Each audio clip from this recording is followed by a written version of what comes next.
வணக்கம்.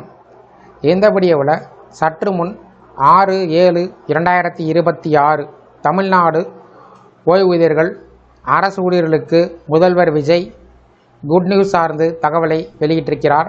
இது குறித்து முழு விவரத்தையும் பார்ப்போம்.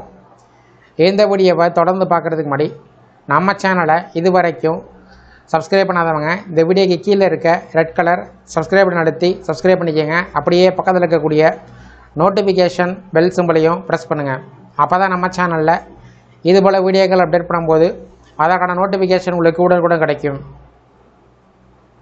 தமிழ்நாடு அரசு ஊழியர்கள், ஓய்வூதியர்கள் மற்றும் குடும்ப ஓய்வூதியர்கள் சார்ந்து முக்கியமான புதிய மருத்துவ காப்பீடு திட்டத்தை தமிழ்நாடு அரசு அறிவித்திருக்கிறது.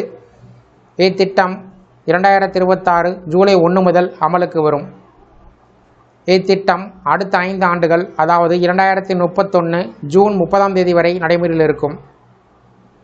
தமிழக அரசின் நிதித்துறை செயலர் MA சிதிக் வெளியிட்ட அரசாணையின்படி இந்த மருத்துவ காப்பீடு திட்டத்தை யுனைடெட் இந்தியா இன்சூரன்ஸ் நிறுவனம் செயல்படுத்துகிறது.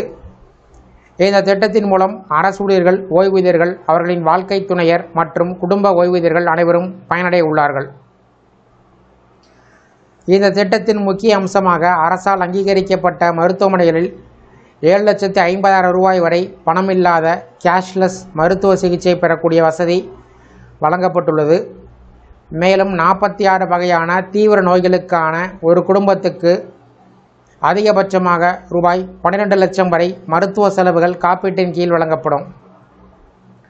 புதிய திட்டத்தில் மொத்தம் 2,992 மருத்துவ மற்றும் அறுவை சிகிச்சைகள் சேர்க்கப்பட்டிருக்கிறது.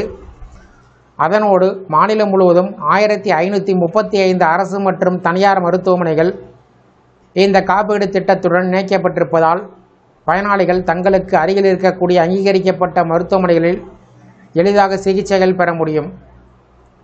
இந்த திட்டத்தின் சிறப்பு அம்சமாக அங்கன்வாடி பணியாளர்கள், தூய்மை பணியாளர்கள், சத்துணவு ஊழியர்கள் உட்பட பல்வேறு பிரிவு பணியாளர்கள் இதில் சேர்க்கப்பட்டிருக்கிறார்கள். குறிப்பாக குறைந்த ஊதியம் பெறக்கூடிய பணியாளர்களுக்கான காப்பீடு பிரீமியம் தொகையினை தமிழ்நாடு அரசே முழுமையாக ஏற்றுக்கொள்வதாக அறிவிக்கப்பட்டிருக்கிறது. இதன் மூலம் அவர்களுக்கு எந்த கூடுதல் நிதிச்சுமையும் ஏற்படாது. மேலும் இந்த மருத்துவ காப்பீடு திட்டம் பங்களிப்பு ஓய்வு திட்டத்தில் CPSல் ஓய்வு பெற்ற அரசு ஊழியர்கள் மற்றும் அவர்களின் வாழ்க்கை துணையருக்கு பொருந்தும். அதேபோல தமிழ்நாடு உறுதியளிக்கப்பட்ட ஓய்வூதிய திட்டம் TAPS மூலம் ஓய்வூதியம் பெறுவோர் மற்றும் குடும்ப ஓய்வூதியர்கள் இத்திட்டத்தின் பயனை பெறுவார்கள். மொத்தத்தில் அரசு ஊழியர்கள், ஓய்வூதியர்கள் மற்றும் அவர்களது குடும்பத்தினருக்கு உயர்தர மருத்துவ சிகிச்சை நிதி சுமையின்றி வழங்கக்கூடிய நோக்கத்தில் இந்த புதிய மருத்துவ காப்பீடு திட்டம் அறிமுகம் செய்யப்பட்டிருக்கிறது. மருத்துவ செலவுகளால் ஏற்படக்கூடிய பொருளாதார சுமையை குறைத்து தேவையான நேரத்தில் தரமான சிகிச்சை உறுதி செய்யக்கூடிய முக்கியமான நலத்திட்டமாக இது அமையும் என்று தமிழ்நாடு அரசு தெரிவித்துள்ளது. இந்த வீடியோ குறித்த உங்களுடைய கருத்துக்களை கமெண்ட் செக்ஷனில் கமெண்ட் பண்ணுங்கள். இந்த வீடியோ பிடிச்சிருந்தா வீடியோக்கு லைக் பண்ணுங்கள். இந்த வீடியோவை அனைவருக்கும் ஷேர் பண்ணுங்கள். நன்றி.